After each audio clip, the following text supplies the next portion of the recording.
Good morning दोस्तों। स्वागत है आपका बेस्ट प्रिपरेशन विद अनुराग में। हम लोग एनसीईआरटी की लेसन 2 को पूरी तरह से समाप्त कर चुके थे।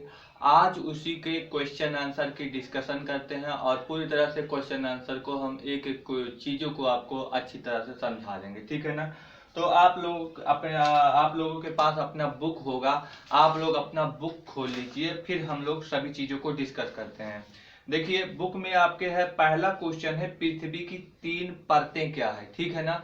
तो पृथ्वी की अगर 3 परतों की बात किए थे तो हमने आपको बताया था कि पृथ्वी की सबसे ऊपरी परत होती है परपटी और बीच का होता है आपका क्या, जिसे हमने मेंटल बोला था, और अंदर का होता है क्रूड। तो 3 परत होती है पृथ्वी की। तो लिख लीजिए पृथ्वी की कितनी परत, 3 परतें होती हैं।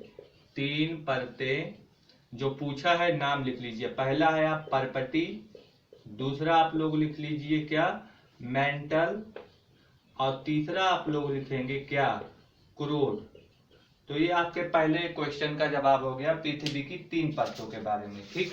अगला है दूसरा क्वेश्चन, आपसे बोल रहा है कि शैल क्या है। चलिए शैल क्या है तो इसके बारे में भी हम लोग जान लेते हैं कि आखिर शैल क्या होती है, जो आपसे क्वेश्चन पूछा। देखिए शैल की अगर बात करें तो आप लोगों के बुक में हमने बताया था शैल के लिए कि जो आपके पृथ्वी की जो परपटी है, उस पृथ्वी के परपटी पर जो पृथ्वी की परपटी बना रहा है, कौन बना रहा है, तो यह पृथ्वी की परपटी बना रहा है जो आपके खनिज पदार्थ होते हैं, यही बनाता है। खनिज पदार्थ ही मिलकर शैलों का निर्माण कराते हैं, ठीक है ना। तो ये जो शैल बनते हैं कहाँ पे बनते हैं, पृथ्वी की परपटी पर ही तो पाए जाते हैं। तो हम बोलेंगे जो पृथ्वी की परपटी होती है, उस पृथ्वी के परपटी पर क्या पाए जाते हैं, अनेक प्रकार से खनिज पदार्थ होते हैं, ठीक है ना। और वो कैसे होते हैं, प्राकृतिक। तो हम वही बोलेंगे कि पृथ्वी की परपटी पर प्राकृतिक खनिज पदार्थों का एक पिंड ही क्या कहलाता है, शैल कहलाता है। अगर आप लोगों को एक चीज क्लियर हो गया होगा तो यही चीज है, आप लोग लिख लीजिए कि पृथ्वी की परपटी पर पृथ्वी की परपटी पृथ्वी की परपटी परपटी को बनाने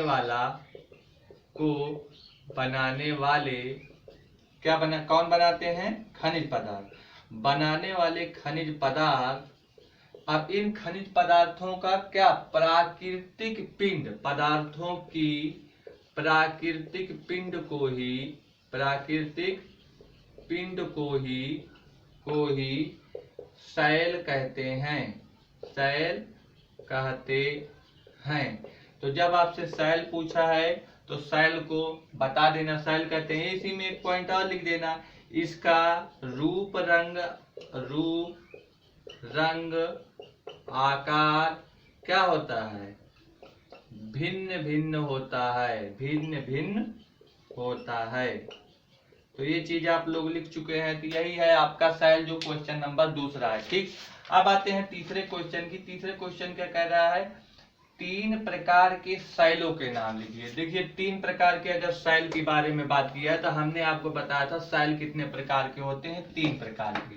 वो 3 प्रकार के शैल, पहला है आपका आग्नेय शैल, तो पहला आपका हो जाएगा आग्नेय शैल। दूसरा आपका क्या हो जाएगा, हमने जो दूसरा बताया था वो बताया था अवसादी शैल, तो दूसरा आपका हो जाएगा अवसादी। तीसरा आपको हमने बताया था कि रूपांतरित शैल या कायांतरित शैल, आपके बुक में क्या दिया है, कायांतरित शैल। तो तीसरा आपका हो गया कायांतरित शैल। आपका अंग्रेजी में इसे इग्नियस रॉक्स बोला है, इसे अवसादी को सेडिमेंट्री रॉक्स बोला है, कायांत्रिक को मेटामॉर्फिक रॉक्स बोला है, ठीक है ना। तो ये 3 प्रकार के शैल हैं, इनके नाम हो गए। तीसरा क्वेश्चन तो हो गया हम लोगों का। चौथा क्वेश्चन है बहिर्भेदी एवं अंतर्भेदी शैल का निर्माण कैसे होता है। तो इसका मतलब हमें इस शैल के निर्माण के बारे में बताना है। तो बहिर्भेदी शैल क्या है, पहले उसको लिख लेते हैं, फिर अंतर्भेदी यानी कि दो ही की बात कर रहा है। तो पहले हम आपको बताएंगे कि बहिर्भेदी शैल, ठीक है ना। बहिर्भेदी शैल के बारे में आपको बताएंगे। तो जो बहिर्भेदी शैल है वो क्या होता है, हमने बताया था कि जो पृथ्वी के अंदर हमने बताया था पृथ्वी के अंदर जो पदार्थ है वो क्या है, द्रव अवस्था में एकदम इस तरह से खौल रहे हैं कि यदि उसमें कोई चीज गिर गया लोहे का टुकड़ा तो वो भी एकदम गल जाएगा। कैसी अवस्था में हो जाएगा, एकदम लाल द्रव की अवस्था में हो जाएगी। जैसे पानी होता नहीं, पानी की तरह वो एकदम लाल लाल एकदम द्रव की तरह बहने लगेगा, एकदम लाल तप्त हो जाएगा। तो ये हमने बताया था ये कहाँ पर होती है, पृथ्वी के अंदर में इस तरह की बात है। तो अगर हम बोलेंगे बहिर्भेदी तो पृथ्वी के अंदर जो आपके क्या है, द्रवित रूप में क्या है, मैग्मा है। जब वो पृथ्वी के बाहर निकलते हैं, पृथ्वी को फाड़ कर क्या करते हैं, बाहर निकलते हैं, तो बाहर निकलने के बाद ये बहुत जल्दी क्या होने लगते हैं, ठंडे होने लगते हैं। ठंडे होने के बाद ये ठोस हो जाते हैं और यही आपका क्या कहलाता है, आपका बहिर्भेदी शैल कहलाता है। ठीक है ना। और यह हमने बताया था कैसा होता है, बहुत बारीक होता है। ये जो होता है इसका दाना बहुत ही बारीक होता है और यह आपका बेसाल्ट बनाता है, जो कि उदाहरण हम बताए थे दक्कन का पठार। तो अगर इसको लिखना है तो लिख लीजिए। क्या लिखेंगे, लिखेंगे पृथ्वी के अंदर, पृथ्वी के अंदर अंदर द्रवित रूप में, द्रवित रूप में, द्रवित रूप में लाल तप्त मैग्मा, लाल तप्त मैग्मा जब पृथ्वी के बाहर, जब पृथ्वी के बाहर आता है, जब पृथ्वी के बाहर आता है तो अति शीघ्र, तो अति शीघ्र ठंडा होने लगता है, ठंडा होने लगता है। फिर लिखें ठंडा होने के पश्चात, ठंडा होने के पश्चात फिर क्या होगा, ये ठोस हो जाता है, ठोस हो जाता है। अगर यह ठोस हो गया तो अब जो बना है वो कौन सा होगा, तो लिख लेंगे इसमें ठोस होने के बाद, ठोस होने के बाद, होने के बाद जिस शैल का निर्माण होता है, जिस शैल का निर्माण होता है, निर्माण होता है वह बहिर्भेदी, वह बहिर्भेदी क्या है, शैल कहलाता है, वह बहिर्भेदी शैल कहलाता है। तो ये चीज आपको हमने बता दिया कि बहिर्भेदी शैल क्या है। आप लोग यहीं पे लिख लेना आगे कि यह बारीक, यह बारीक होता है, यह बारीक दानों वाला होता है। उसी के आगे लिख लीजिए दानों वाला होता है। आगे उदाहरण लिख लेना, उदाहरण बेसाल्ट, वहीं पे उदाहरण बेसाल्ट और यहाँ पे लिख लेना दक्कन का पठार, दक्कन का पठार। तो ये आपका हो गया पूरी तरह से बहिर्भेदी शैल। ठीक है ना। उदाहरण बेसाल्ट, और बेसाल्ट कहाँ पर है भारत में, दक्कन के पठार से है। तो बहिर्भेदी शैल के बारे में हमने चर्चा कर लिया है। इसको आप लोग पॉज करके वीडियो को अच्छी तरह से नोट कर सकते हैं। फिर आगे चलते हैं अंतर्भेदी शैल। अंतर्भेदी शैल के बारे में जान लेते हैं। अंतर्भेदी शैल, जब अंतर्भेदी शैल की बात करेगा तो इसमें क्या हम लोग समझेंगे, जरा समझिए। हमने अंतर्भेदी शैल में क्या बताया था, हमने ये बताया था कि जो ये लाल तप्त द्रवित रूप से मैग्मा होते हैं ये पृथ्वी को फाड़ नहीं पाते हैं, पृथ्वी के अंदर में ही रह जाते हैं। जब ये फाड़ नहीं पाते हैं, बाहर नहीं आ पाएंगे, तो पृथ्वी के अंदर ही ये धीरे धीरे ठंडा होगा। शीघ्र ठंडा होगा नहीं, शीघ्र नहीं होगा, ये धीरे धीरे ठंडा होगा। उसके बाद ये ठोस बनता है, और जब ये ठोस बन जाता है तो यही ठोस पदार्थ आपका क्या कहलाता है, अंतर्भेदी शैल कहलाता है। और इसका उदाहरण हमने बताया था क्या है, ग्रेनाइट है। और इसका उपयोग हमने बताया था कि मसालों को पीसने में, अनाजों को बारीक करने में या लेई बनाने में प्रयोग किया जाता था। तो लिख लीजिए इसके बारे में। क्या लिखेंगे, लिखेंगे जब, जब जब ने पृथ्वी के अंदर, ऐसे लिखे पृथ्वी के अंदर, अंदर द्रवित, द्रवित लाल तप्त मैग्मा, लाल तप्त मैग्मा, मैग्मा पृथ्वी के अंदर लाल द्रवित तप्त मैग्मा धीरे धीरे, धीरे धीरे ठंडा, धीरे धीरे क्या होगा, ठंडा होता है, धीरे धीरे ठंडा होता है और ठंडा होने के पश्चात, ठंडा होने के पश्चात क्या हो जाएगा, वो ठोस में बदल जाता है ना। तो लिखे ठोस में क्या हो जाता है, बदल जाता है। ठोस में क्या हो जाएगा, बदल जाता है। यही ठोस भाग, यही ठोस भाग क्या कहलाता है आपका, यही ठोस भाग आपका अंतर्भेदी शैल कहलाता है। क्या कहलाएगा, अंतर्भेदी शैल। तो अंतर्भेदी शैल कहलाता है। तो ये बातें हमने आपको बता दिया। उदाहरण लिख लीजिए, उदाहरण पहले यहीं पे लिख लीजिए, यह मोटे दानों वाला होता है, यह मोटे दानों वाला होता है, मोटे दानों वाला होता है। उदाहरण लिखेंगे क्या आपका, ग्रेनाइट, ग्रेनाइट, ये उदाहरण हो जाएगा। तो ये आपका हो गया अंतर्भेदी शैल और बहिर्भेदी शैल, हमने अच्छी तरह से आपको लिखवा दिया। आप वीडियो को पॉज करके लिख सकते हैं। आगे चलते हैं हम अपने अगले क्वेश्चन पे, क्वेश्चन नंबर 5। क्वेश्चन नंबर 5 आपसे क्या बोल रहा है, बोल रहा है कि शैल चक्र से आप क्या समझते हैं, बताइए। शैल चक्र के बारे में बात की है।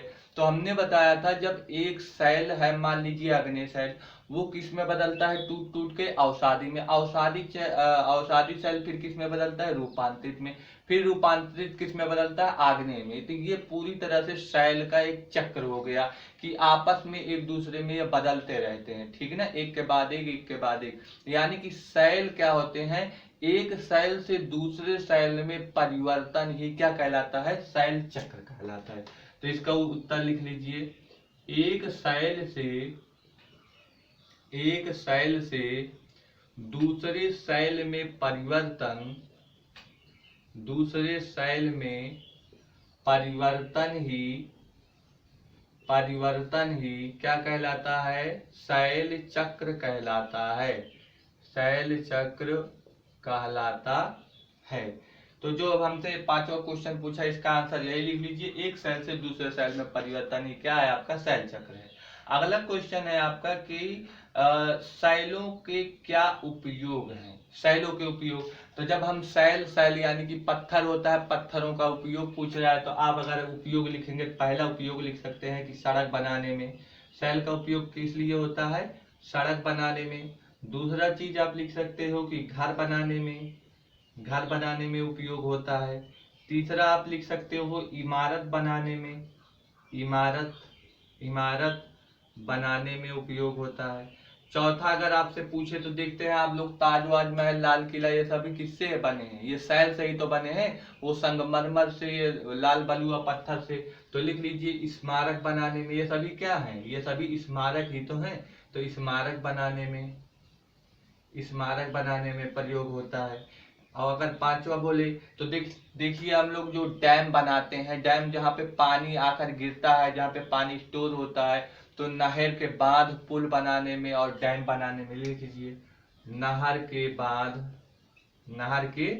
बांध, फिर लिख लीजिए कामा देकर पुल, या फिर लिख लीजिए डैम बनाने में।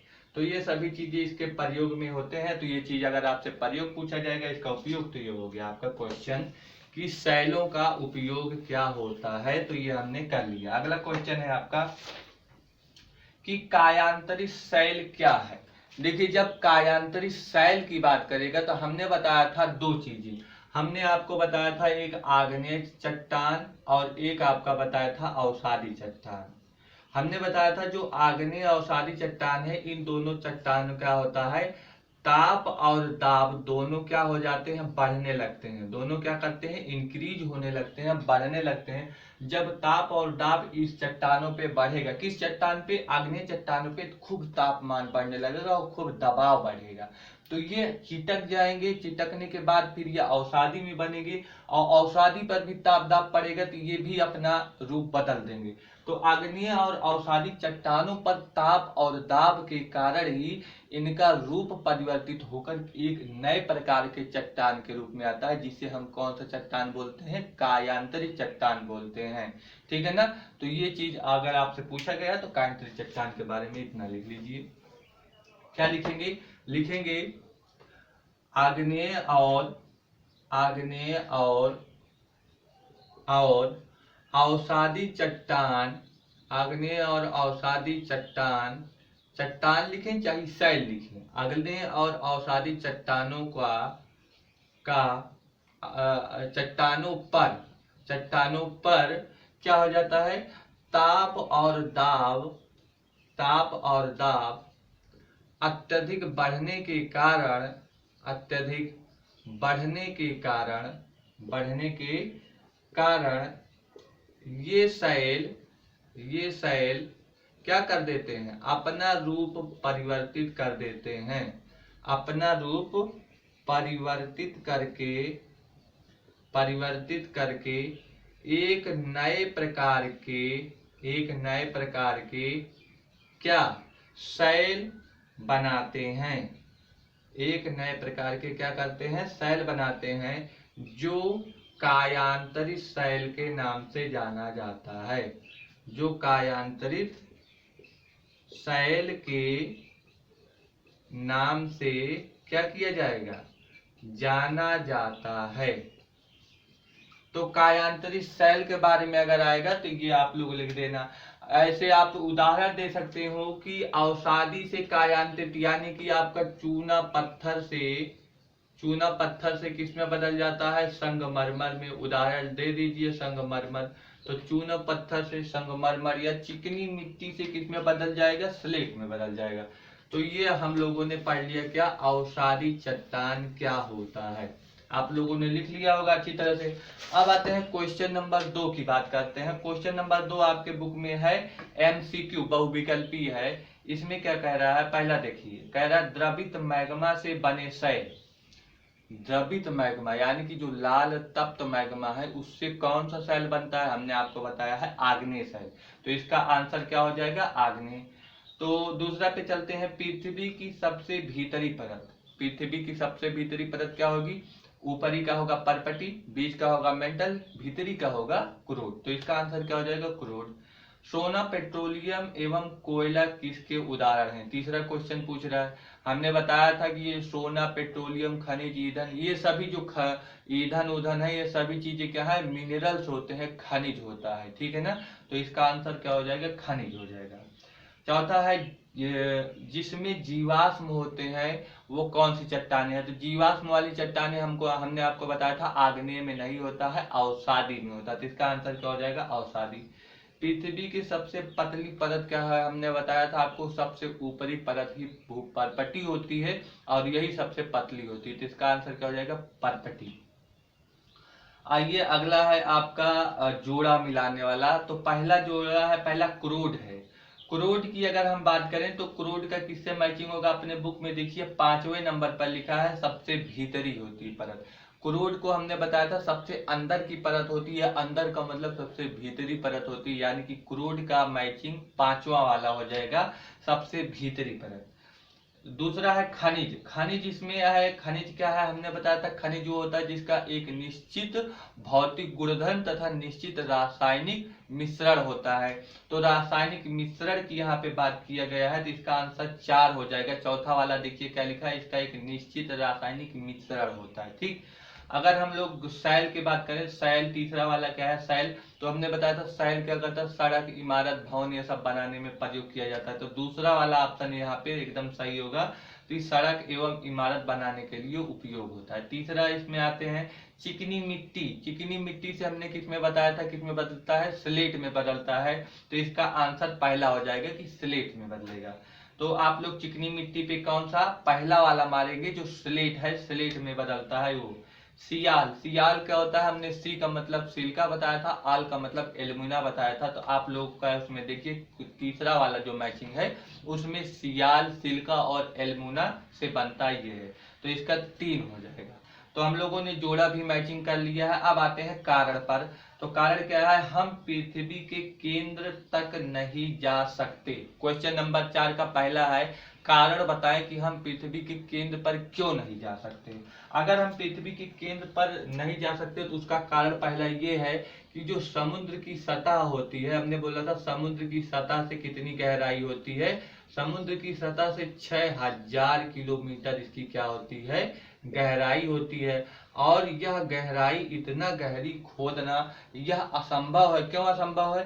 क्योंकि हमें पता है कि पृथ्वी के अंदर जाएंगे तो वो एक लाल तप्त द्रवित रूप से मैग्मा है, अगर उसमें कोई भी चीज चली जाएगी तो वो गल जाएगी, इसीलिए पृथ्वी के केंद्र तक नहीं पहुंचा जा सकता है। तो गहराई इतनी है जो कि असंभव है, जो कि क्या है? असंभव है। तो ये आप लोग लिख लीजिए, जो कि असंभव पहला। अगर दूसरी बात करें क्यों नहीं पहुंचा जा सकता है, तो हमें एक चीज पता हो गया कि हम लोग पृथ्वी की परत पर रह रहे हैं, ऊपरी भाग पर। जब इसके अंदर हम लोग जाएंगे तो तापमान क्या हो रहा है? बढ़ता चला जाता है। तभी तो हमने बोला कि 6000 किलोमीटर पे जाओगे तो एकदम खौलता रहता है। खौलने का मतलब क्या है? तापमान वहां पर ज्यादा है। इसका क्या मतलब निकला कि पृथ्वी के जब हम अंदर जाएंगे तो तापमान बढ़ेगा, तो तापमान बढ़ने से भी हम लोगों के लिए क्या है? दिक्कत है, जो कि हम नहीं जा सकते। तो लिख लीजिए, पृथ्वी के अंदर जाने पर तापमान के बढ़ना, पृथ्वी के अंदर जाने पर क्या होना? तापमान का बढ़ना, तापमान का बढ़ना। तीसरा कारण ही है, तापमान बढ़ेगा तभी तो हम लोग अंदर नहीं जा पाएंगे, वहां पर दिक्कत हो जाएगी। अगर और कुछ कारण की बात करेंगे तो कोई और कारण क्या है? पृथ्वी के अंदर चले गए आप लोग, उसमें तापमान बढ़ गया।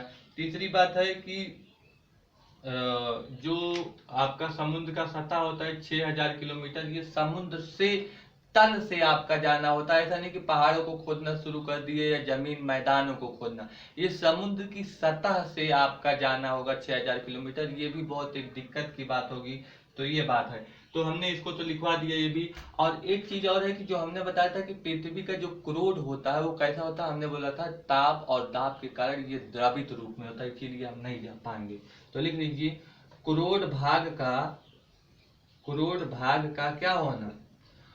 ताप दाब के कारण, ताप एवं दाब के कारण लाल द्रवित, कारण किस रूप में होना? द्रवित, लाल तप्त होना, लाल तप्त रूप में होना। तो ये इन्हीं सभी चीजों का ये कारण है। अगर जब आपसे पूछेगा कि पृथ्वी के अंदर हम क्यों नहीं जा सकते, तो ये सभी कारण आप लोग बता सकते हैं। अगला क्वेश्चन है आपका, अवसादी शैल अवसाद से बनती है, बताइए। अवसादी शैल अवसाद से बनती है, इसका क्या कारण है? तो हम लोग क्या बताएंगे? हम लोग यही बताएंगे कि जो हमारा आग्नेय चट्टान होती है, आग्नेय चट्टान लुढ़क कर घिसक कर टूट जाती है, टूट कर वो छोटी छोटे बारीक पत्थरों में बदल जाते हैं, और ये जो बारीक चूर्ण बन जाते हैं, और जो ये हवा और जल के जरिए क्या होते हैं? बहा ले आते हैं और एक जगह इकट्ठे हो जाते हैं। जब ये इकट्ठे हो जाएंगे तो ये परत दर परत बनते जाते हैं और ये कठोर हो जाते हैं। और कठोर होने के बाद जिस शैल का निर्माण करते हैं वो क्या होते हैं? अवसादी शैल बनता है। वहीं पे उदाहरण दे देना कि बलुआ पत्थर इसका उदाहरण है, ठीक है ना। तो ये आपका क्वेश्चन का जवाब हुआ। कहां से बोलेंगे? आग्नेय शैल लुढ़क कर, चिटक कर और कैसे आपस में लड़कर क्या करते हैं? टूट जाते हैं। तो लिख लीजिए, आग्नेय शैल आपस में टकरा कर कामा दे दीजिए, फिर क्या होगा? लुढ़क कर या फिर चिटक जाते हैं, चिटक कर टूट जाते हैं। क्या हो जाते हैं? टूट जाते हैं। और जब ये टूट जाएगा तो ये जो होगा किसके जरिए? जो हवा और जल के जरिए एक स्थान से कहां पे? दूसरे स्थान पर, एक स्थान से दूसरे स्थान पर अवसाद के रूप में जमा होने लगते हैं। अवसाद के रूप में क्या होने लगते हैं? हमने बताया कि जमा होने लगते हैं। जब ये जमा हो गया तो फिर यहीं पे कठोर होकर परत बना देते हैं, और कठोर होकर परत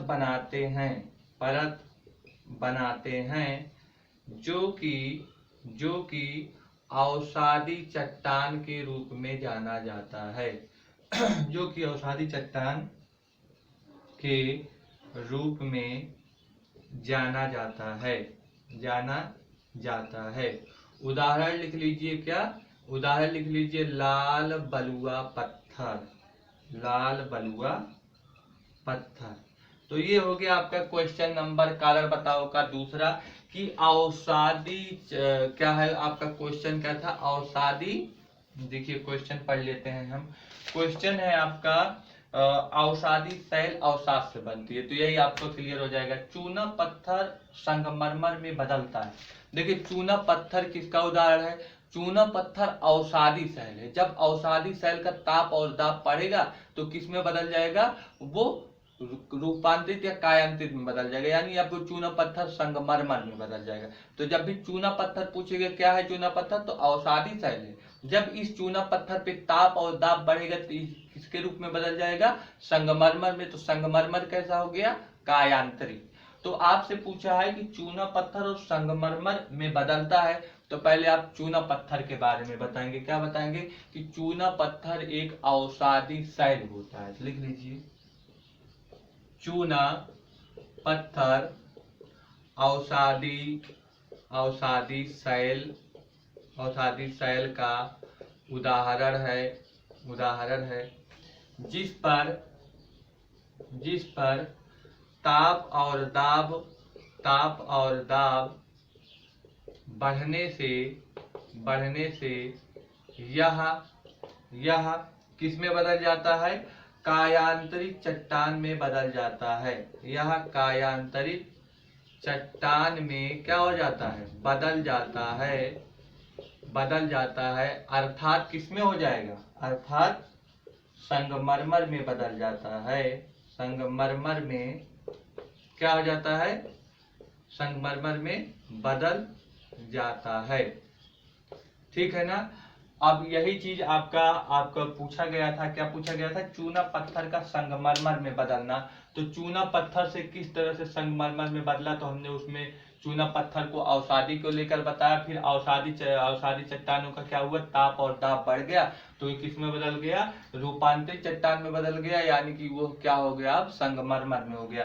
तो ये था आपका पूरी तरह से क्वेश्चन आंसर डिस्कशन। हमने सभी क्वेश्चन को, सभी जोड़े, मैचिंग, विकल्प और कारण बताओ सभी चीजों को आपको अच्छी तरह से बता दिया होगा। यहाँ पे अगर आप लोग देखेंगे तो पूरी तरह से आपको एक एक चीज को हमने समझा कर ही बताया है। ऐसा नहीं कि आपको ऐसे लिख दिया हूं और कोई चीज बताया नहीं।